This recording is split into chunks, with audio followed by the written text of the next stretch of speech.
Bonsoir, c'est Ben Abdallah. Oui. Moi, je fais les coulisses de l'émission, des élections. Hier, j'étais dans votre siège.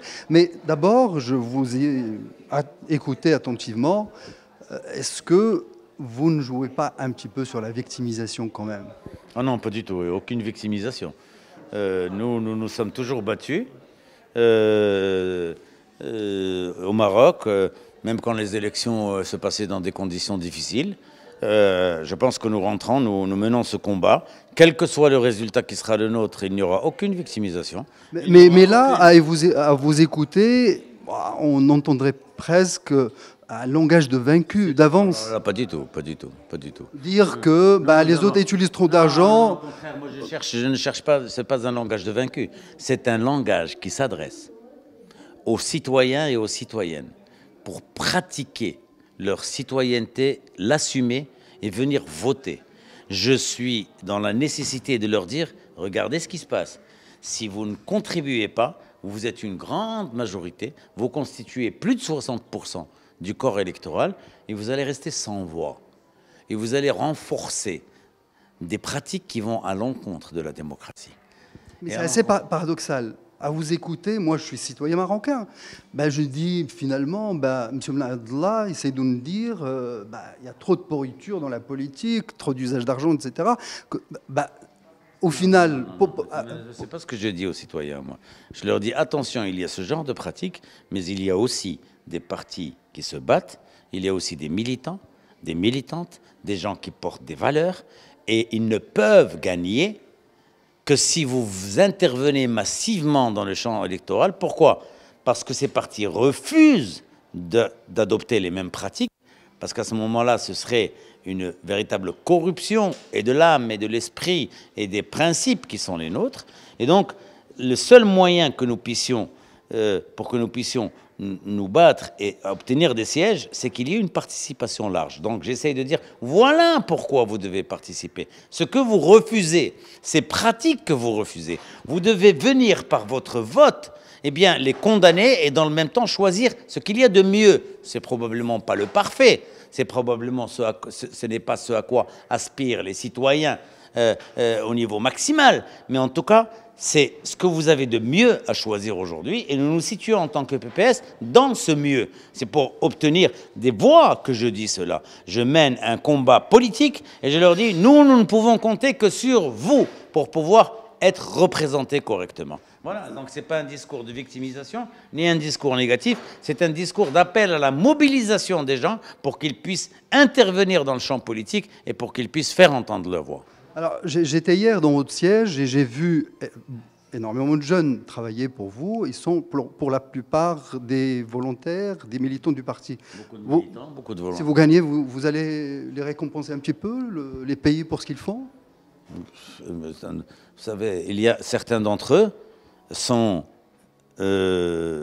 étudiants, parfois au chômage, parfois dans des conditions difficiles.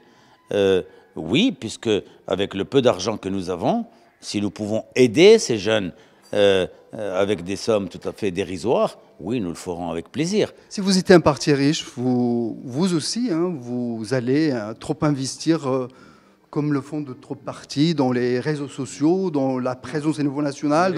Les réseaux sociaux, nous sommes à la pointe des partis avec des moyens très peu importants. Vous allez voir les chiffres. Nous nous situons aujourd'hui parmi les 2 ou 3 premiers partis, d'accord? Donc de ce côté. De quels chiffres vous parlez, monsieur? Des chiffres de la présence sur Internet. Ok, allez les vérifier. Vous verrez que le PPS se situe aujourd'hui parmi les premiers partis sur les réseaux sociaux. Nous avons fort heureusement beaucoup de présence, beaucoup d'interactions avec différents milieux. Les milieux médiatiques également ont beaucoup recours à nous parce qu'ils savent que nous sommes un parti de vérité, un parti de clarté, un parti de conviction, un parti qui veut consacrer la bonne pratique politique, celle qui se base sur l'éthique. Et donc, de ce côté-là, nous sommes déjà, même si nous avions de l'argent, bien si nous avions de l'argent, nous le dépenserions pour pouvoir pratiquer la politique dans les normes et dans l'éthique, non pas pour acheter des voix ou pour voire même acheter des candidats. Jamais le PPS ne tombera dans quelque chose comme ça. Allez demander à nos candidats combien d'argent ils ont reçu localement. C'est dérisoire. Vous l'aviez dit dans l'émission, certains vous ont demandé alors combien vous nous donnez, etc. Même pas grand-chose. On ne peut pas donner énormément d'argent parce que nous... Chez vous, dans votre parti aussi, il y a des gens qui demandent de l'argent. Oui, non, mais demander de l'argent, je vous parle de gens qui demandent 50, 100 000 dirhams. 150 000 dirhams pour mener une campagne face à des gens qui sont en train de dépenser des centaines de millions. Alors, votre campagne à Rabat, vous êtes candidat aussi. Comment ça se passe?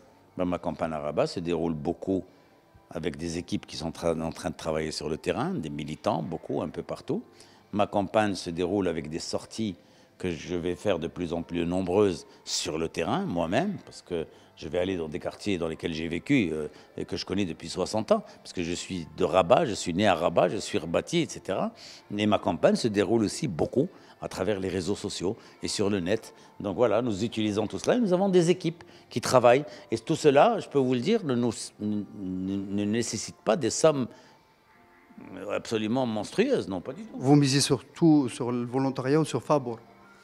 Non, il y a une structure de communication qui travaille avec nous, qui est contractuelle avec nous, oui, mais dans des sommes qui sont tout à fait abordables. Alors, la question qui se pose aussi... Il y a du volontariat. Il y a du volontariat. Aussi, ouais, exactement. Il y a aussi une structure professionnelle. Vous savez, le premier parti à avoir travaillé avec une structure professionnelle, et j'étais alors en charge de la communication, c'est le PPS en 1995 pour son congrès. Le premier qui a introduit l'aspect professionnel dans le champ politique, c'est le PPS. Nous avons toujours été avant-gardistes de ce côté-là, sauf que nous l'avons toujours fait dans des limites raisonnables et avec des moyens qui restent tout à fait raisonnables. Je reviens à votre candidature. Vous avez un petit peu, me semble-t-il, hésité avant de vous présenter, c'est ça? Oui, mais je viens de le dire, je viens de l'expliquer. J'ai hésité parce que je considérais que j'allais mener la campagne au niveau du parti. Ça demande beaucoup d'énergie.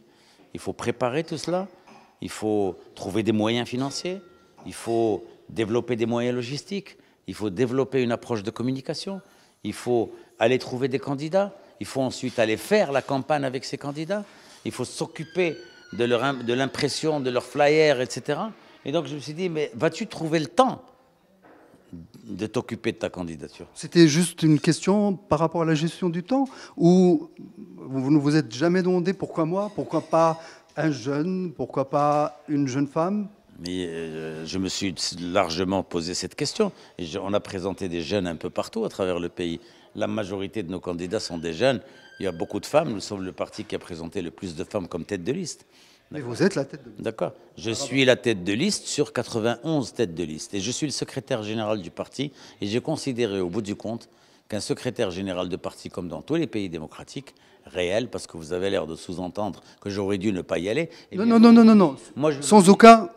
Moi, je vous dis, j'ai considéré qu'il fallait que j'y aille, parce que je ne peux pas tenir un discours de combat, un discours qui se base sur les principes, et ne pas être le premier au combat. Donc je suis sorti de cette contradiction en me disant, tu ne peux pas, malgré toutes les contraintes qui sont les tiennes, tu dois y aller, et vaille que vaille. Il y a des chances, beaucoup de chances pour que je gagne, il y a aussi des chances pour que je perde cette partie. Ce n'est pas grave, je suis un militant. Ça serait votre dernier combat, j'ai cru comprendre? Mon dernier combat en tant que secrétaire général du parti, oui. C'est-à-dire que je me suis dit, tu as eu un rôle de direction dans ce parti depuis longtemps, depuis presque 25 ans, un peu plus, en tant que membre du bureau politique, et même avant, en tant que leader de la jeunesse. Maintenant, oui, mène ce combat encore une fois. C'est ça le PPS. C'est le combat au jour le jour. C'est le combat pendant les périodes électorales. C'est la lutte pour la démocratie. C'est donner l'exemple. Et donc moi, je me devais de donner l'exemple et je suis descendu dans l'arène. Voilà, j'y suis.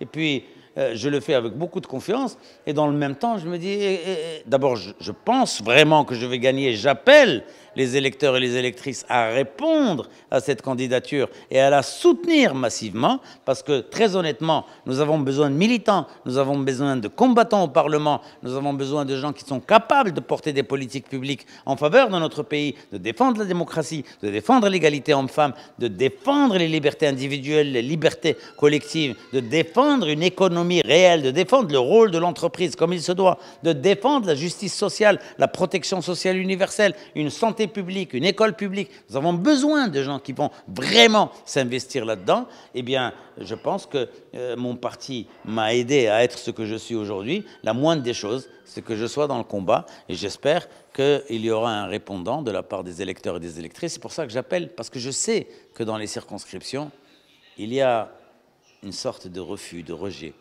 Et je sais qu'il faut encourager les gens, leur dire « sortez de votre torpeur ».